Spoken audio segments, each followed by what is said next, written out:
now present Colonel Santiago with a few special tributes and gifts from his friends and co-workers. Dr. Mo Jamshidi, will you please come forward?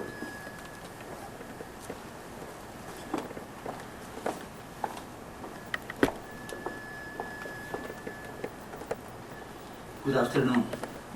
Dr. Finkelman, distinguished officers, distinguished civilians of U.S. Air Force, the Santiago family, ladies and gentlemen. The reason for me being here, driving all day this morning from Albuquerque, New Mexico with my wife, Sheila, was to share this moment of happiness and moment of pride that I have as PhD advisor of John Santiago. I, like Dr. Finkelman mentioned, as well as John, I'm too an immigrant from southwest part of Asia. My father died before he had a chance to immigrate to this country. But I'm sure if he had lived long enough, he would have probably followed their father's footsteps. Because what America stands for the global hope of the rest of the world. When I heard that John was retiring, and one of my office mates at Kirtland Air Force Base, where I have proudly served for 7 years as IPA professor at the University of New Mexico, and I was able to contribute in a small way to this institution, Air Force, which I love and I care a lot. I had 6 of my 32 PhD students were from Air Force. John was the second one, and the best of the rest of them.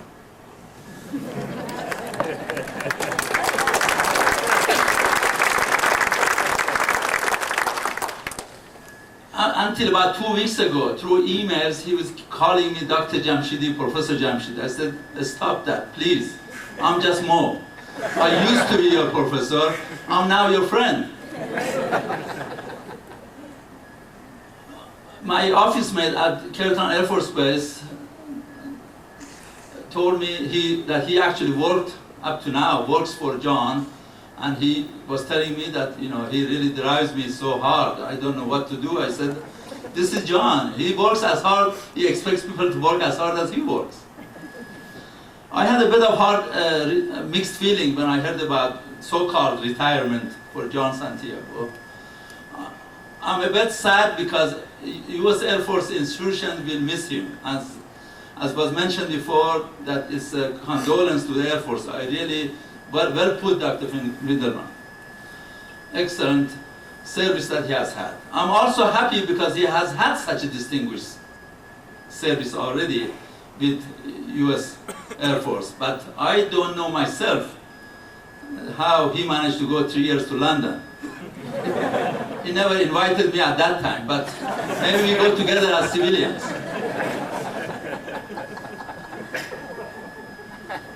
He's really what America is all about. You are coming from all walks of life, all corners of the world, with one common goal, to serve this great nation. John is a patriotic, dedicated, loyal, caring, respectable, dependable, very accurate. He gave me 5 different directions how to get here. From east, west, north, south, every direction. All to the accurate corner. Wonderful. I'm running out of adjectives, John. Good luck to you. Best wishes from bottom of my heart.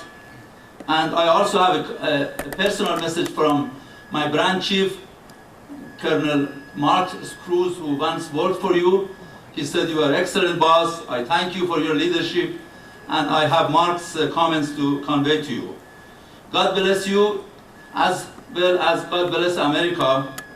You can always count on me to be where and when you want me to be, to help you in any way I can. Although I prefer that we be together in Maui, where Air Force has very strong presence. Thank you very much.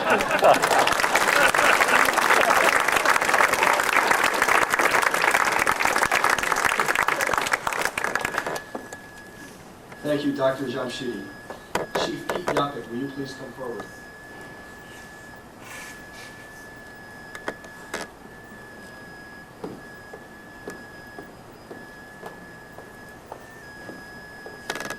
For some of you, I'm standing, okay?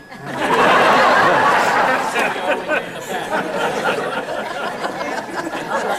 Stand behind that podium.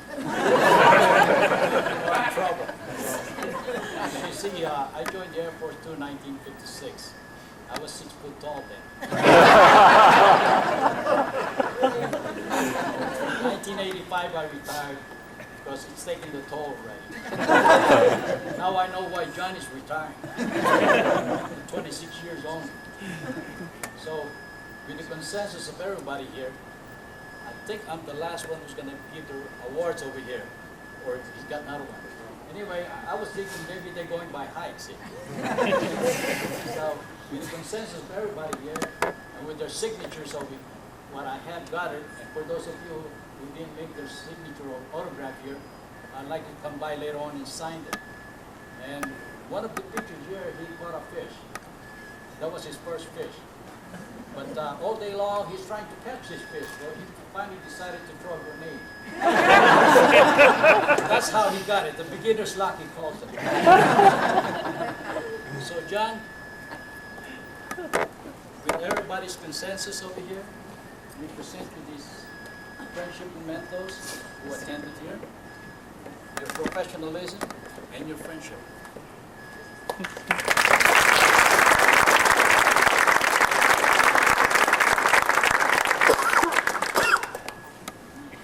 Thank you, Chief Yapik. We will now present Colonel Santiago with a special gift from his co-workers that captures his career.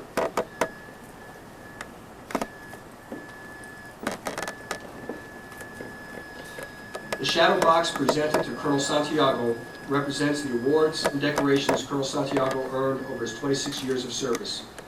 The United States flag in the shadow box was flown over the U.S. Capitol. The certificate accompanying the flag reads, "The flag of the United States of America. This is to certify that the accompanying flag was flown over the United States Capitol on February 14, 2003, at the request of the Honorable Joel Heffley, Member of Congress. This flag was flown for Colonel John M. Santiago, Jr. on the occasion of his retirement from the United States Air Force after 26 years of faithful and dedicated military service."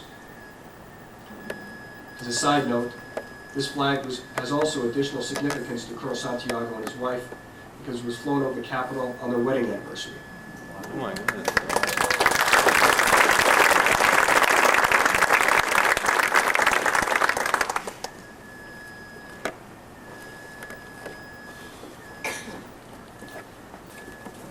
Ladies and gentlemen, Colonel Retired Santiago.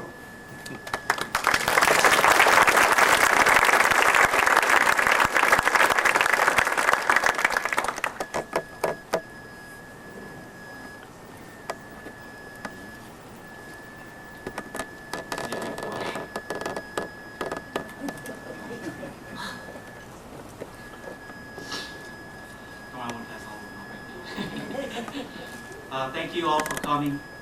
What an awesome sight, seeing family, friends, and colleagues who have touched our lives now gathered under one roof. And bittersweet at the same time because seeing all of you makes leaving the Air Force that much harder. Harder because the special people here in this ballroom, in the Air Force and DOD, has shaped me to what I am today, a proud member and servant of the United States Armed Forces. The ceremony further reminds Emily and me of the special civilian and military friends we have made throughout the world. And the people in the Analysis Directorate and in the command headquarters. It's indeed a rare and wonderful privilege working with all of you because let's face it, the military community is made up of great people. And the media coverage of Operation Iraqi Freedom, showing the professionalism, the can-do attitude, and the compassionate behavior of our troops just proves this point even further and makes me even more proud to be an American. The historic and highly successful military events that occurred in Iraq makes this transition in life a little easier for me to let go and pass the torch onto the next and present generation of warfighters and leaders to fight this global war on terrorism. Just like the military success of Operation Iraqi Freedom resulted from careful planning and preparation, events like this ceremony do not just happen without a lot of work. Emily and I will be forever indebted to those who worked so hard to ensure this important moment in our lives has come to fruition. So if you bear with me, let me begin some well-deserved thank yous. First of all, I'd like to thank God for nudging me along this path, since I never intended to be in the Air Force this long. His guiding hands were definitely at play during my career.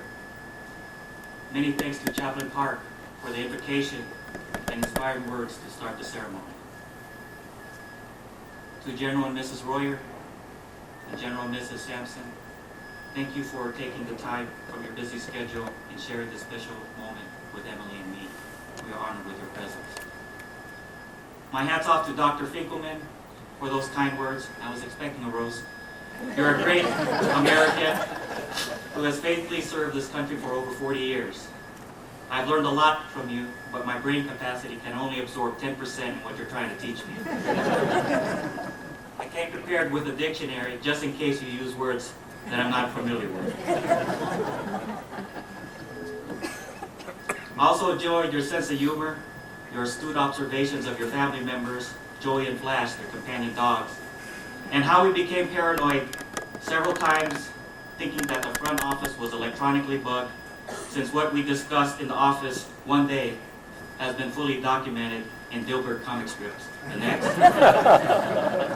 As promised, I have a copy of of your retirement. Now that I'm retired, it's going to cost you. Emily kept saying, I'm seeing twice the man with half the pay.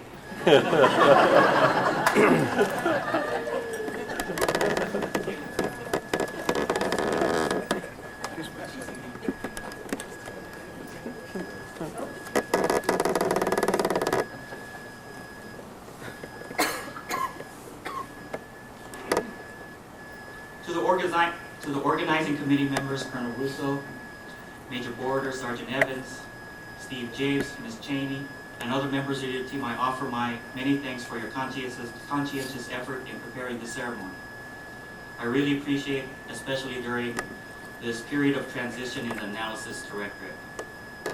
Special kudos to the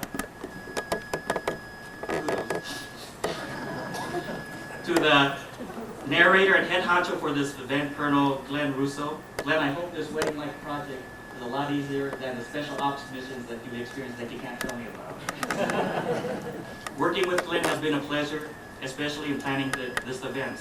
He volunteered to do this way back in December.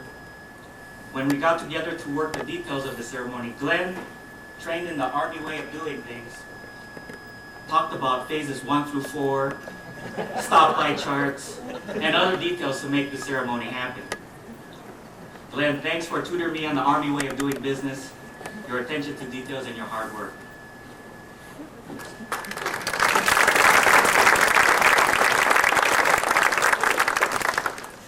Also, many thanks to the hidden talents of Dave Vallado for making and putting the shadow box together. I do appreciate the time and effort you put into it, and by the way, the box came out great. Kudos for you too.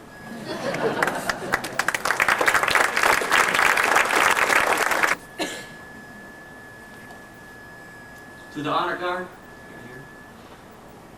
for their participation to bring that meaningful and special touch to the ceremony. Super job.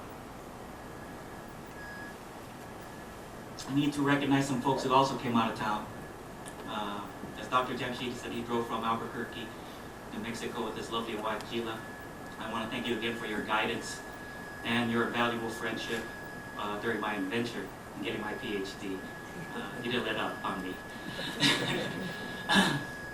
And also thanks for taking me on while you had a heavy workload of 15, 20 graduate students.